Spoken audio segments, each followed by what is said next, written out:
Эфир Абхазского телевидения продолжает русская служба новостей. Здравствуйте, в студии Алиса Шамба. И в начале выпуска коротко о главных темах дня.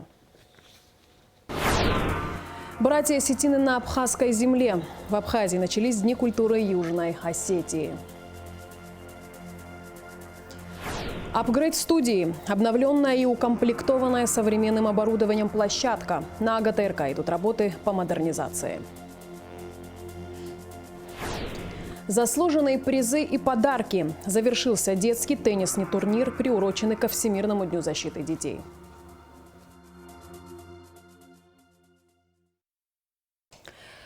Владимир Путин назначил замглавы МИД Михаила Галузина своим представителем при рассмотрении вопроса о ратификации соглашения между Россией и Абхазией о двойном гражданстве. Соглашение между Российской Федерацией и Республикой Абхазия об урегулировании вопросов двойного гражданства было подписано в Москве 27 сентября прошлого года. Состоялось очередное заседание по делу об убийстве в здании МВД Анзора Тарба. Суд допросил следователя Сухумской прокуратуры Нирию Еник, которая дежурила в ночь смерти Тарба. Приехав в МВД, как отмечает свидетель, ее встретил Кишмахов, который рассказал, что Тарба упал и разбился при попытке побега на лестничном марше со 2-го на 3-й этаж. После чего он был поднят на 3-й этаж в 303-й кабинет, где и находился. Такую же информацию она получила от начальника управления уголовного розыска МВД Бадри Джикерба. Однако позже при очной ставке между Джикерба и Еник он отрицал этот факт. Свидетель также рассказала, что ей сообщили о том, что Тарба был доставлен в МВД из Гулрыбского ИВС из-за того, что там пытался совершить попытку самоубийства. При этом, по словам свидетеля, Еник, позже ей стало понятно, что ее ввели в заблуждение. В своих показаниях Еник отметила, что при осмотре тела Тарба она зафиксировала многочисленные ссадины и гематомы по всему телу. Следов крови и рваных ран не было. Она также осмотрела лестничный пролет, где, по словам Кишмахова, Тарба совершил попытку побега, упал и получил травмы, в результате которых скончался. По словам Еник, никаких следов на лестнице и в кабинете, где находился Тарба, обнаружено не было. На вопросы стороны защиты аутлева адвоката Джинджоли, были ли удостоверены личности понятых при осмотре места происшествия, Еник отметила, что понятыми являлись студенты юридического факультета без паспортов. Устного удостоверения личности ей было достаточно. Помимо этого, Еник сообщила, что среди присутствующих на тот момент в здании МВД находился и свидетель. Нынешний ИО начальника уголовного розыска Алхаз Габлия, опрошенный судом ранее, который при допросе отрицал, что заходил в ночь происшествия в здание МВД. Еник же подтвердила, что видела его непосредственно на 3-м этаже здания МВД среди тех, кто спускал тело Тарба к машине скорой помощи. Детализация звонков Габлия, приобщенная к материалам дела, на которую ссылалась адвокат Джинджоли в ходе допроса в судебном заседании Габлия, также подтверждает слова свидетеля Еник. Минздрав Абхазии направит официальный запрос в Минздрав России о командировке врачей в республику. Такое решение принято по итогам совещания по вопросам готовности к курортному сезону, которое провел министр Эдуард Бутба. Главная проблема медучреждений – кадровый дефицит. Кроме того, министр сообщил коллегам, что есть возможность отправить абхазских медиков на повышение квалификации в Первый Московский государственный медицинский университет имени Сеченова. Соответствующая договоренность достигнута с ректором университета Петром Глыбочко. В Абхазии начались Дни культуры Южной Осетии. В рамках запланированных мероприятий показ спектакля Юго-Осетинского государственного драматического театра имени Хитагурова «Черная бурка», а также выступление известного ансамбля «Симд». Перед церемонией открытия Дней культуры с гостями встретился министр культуры Дауркове. Репортаж Гугут Савардания. Прошло около месяца, как завершились Дни абхазской культуры в Южной Осетии. Сегодня юго-осетинская делегация в Абхазии. Приветствуя гостей из Братской республики, министр культуры Дауркове подчеркнул, что поездка была очень теплой и оставила яркие воспоминания. С такой ностальгией вспоминали, как буквально недавно, в апреле месяце, мы проводили, благодаря поддержке президента Южной Осетии Алана Эдуардовича Гаглоева, благодаря вашему постоянному вниманию, вашему коллег, проводили Дни культуры Республики Абхазия в Республике Южная Осетия. Помню, как грандиозно это все проходило, восторг людей, восторг наших артистов. Это было действительно просто великолепное мероприятие. И сегодня мы рады констатировать, что вы здесь, вы приехали. Наши договоренности, о которых мы говорили в Южной Осетии во время мероприятия, они реализуются. И сегодня мы с радостью будем открывать Дни культуры Южной Осетии в Абхазии. Министр культуры Южной Осетии Радмила Дзагоева отметила, что гастролей в Абхазию артисты ждали с нетерпением, а также подчеркнула важность укрепления отношений в сфере культуры. Приятно находиться здесь, на вашей гостеприимной земле. Сотрудничество Южной Осетии и Абхазии началось не сейчас, и до нас с вами очень много было реализовано совместных проектов, и мне очень приятно, что мы с вами вот так будем продолжать укреплять, развивать наши отношения в сфере культуры. С большим интересом Южная Осетия принимала у себя ваши творческие коллективы. Я очень надеюсь, что также с интересом наши творческие коллективы будут принимать здесь. Я думаю, что наше сотрудничество будет укрепляться, развиваться.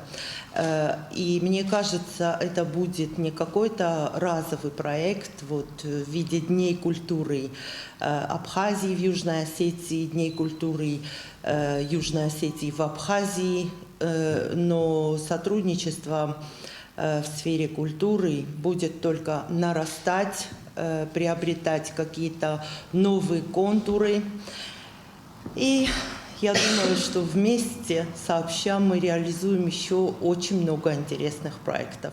В рамках запланированных мероприятий юго-осетинские артисты покажут спектакль «Черная бурка» в Абхазском драматическом театре. А также перед абхазскими зрителями выступит известный юго-осетинский ансамбль «Симт». Гугут Савардания, Тимур Гогохия, Абхазское телевидение.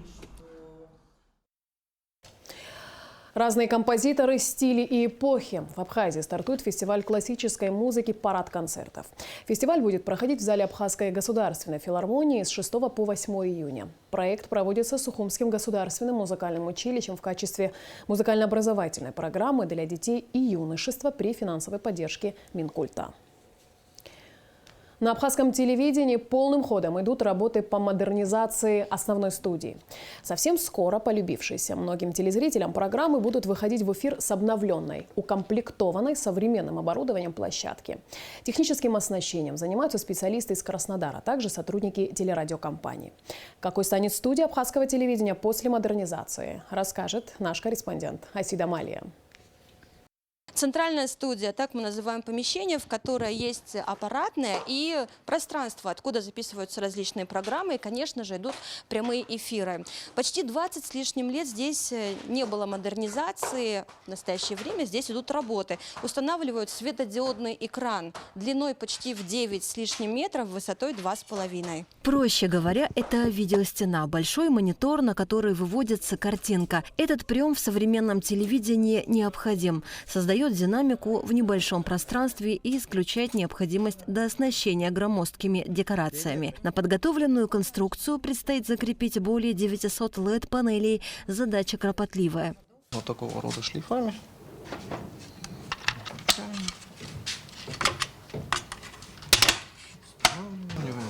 По лицу, чтобы не было больших перепадов, щелей.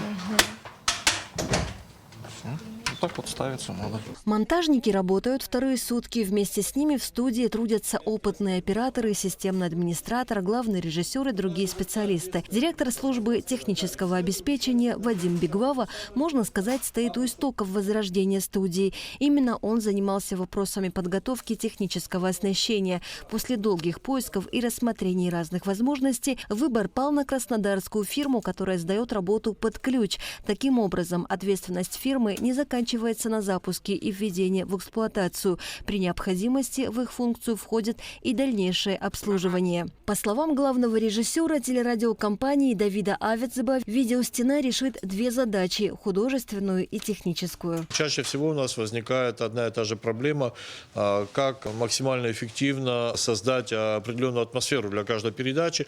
Естественно, мы для этого используем определенную графику. Она может быть только статична, потому что мы производим производим печать полиграфии, устанавливаем ее на щиты, но все это немножко уже позавчерашний день. Благодаря этому экрану у нас для каждой передачи может быть свой персональный фон. И более того, этот фон может быть не только статичным, но и динамичным. Модернизация студии не завершится на установке монитора. Важно подойти к вопросу комплексно. Для хорошей картинки важен цвет. Поэтому некоторые устаревшие приборы уберут и установят около 20 новых. Передвижные массивные декорации, темный фон, не соответствующий требованиям свет – все это мы оставим позади, рассказывает директор телерадиокомпании Ирина Агрба. Сегодня бывает, что содержание не особенно люди замечают, а больше замечают картинку. Если картинка не привлекательная, люди дальше не углубляются и не смотрят серьезные глубокие вещи. Поэтому, конечно, многие наши передачи, которые там записываем, они очень страдают.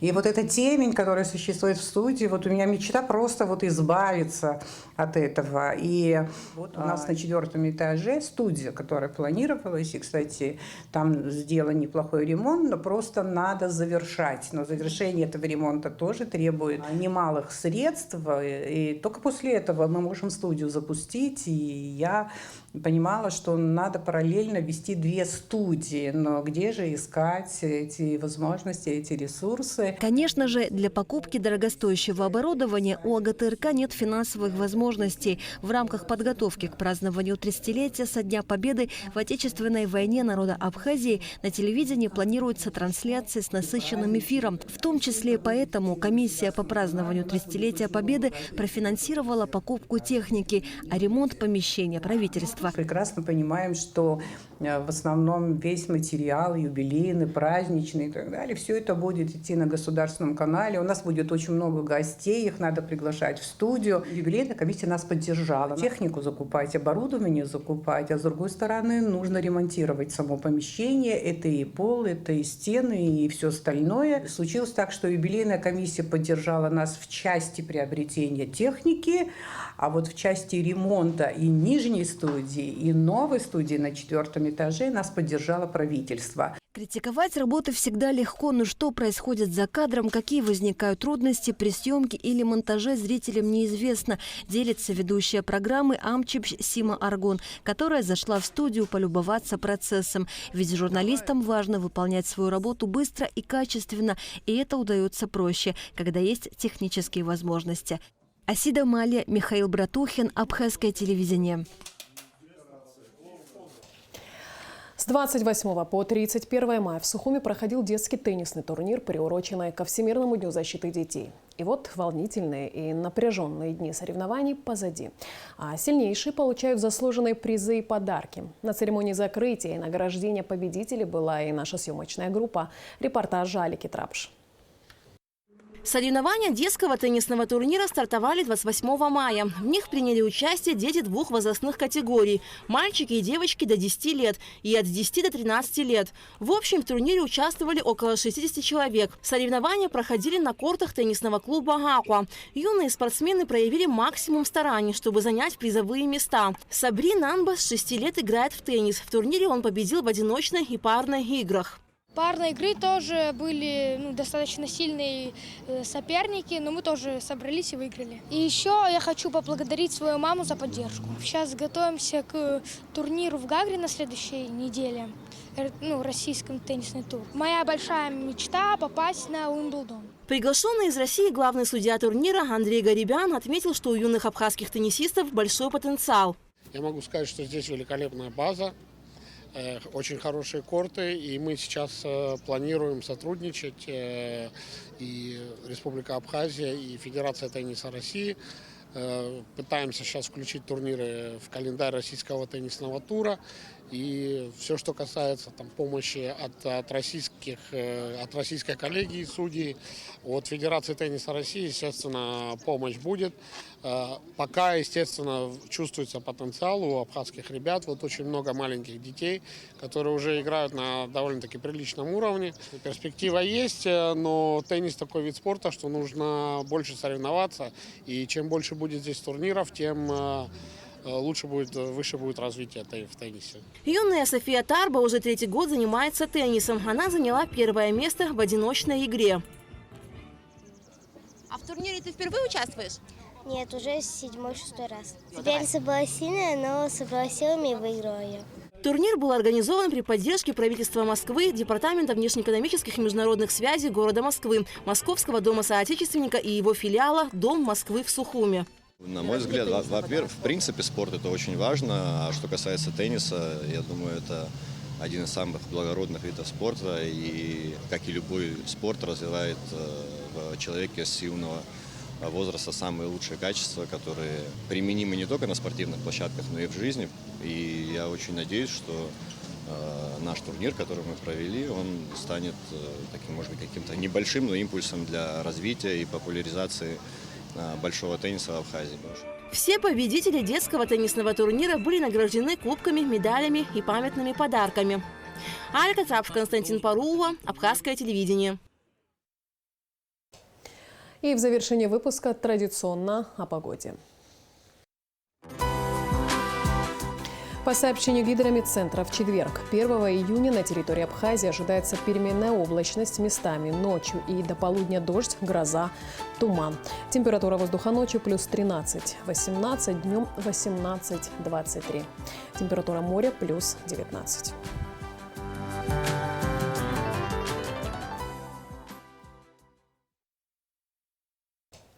На этом наш выпуск завершен. Я с вами прощаюсь, а Абхазское телевидение продолжает свою работу.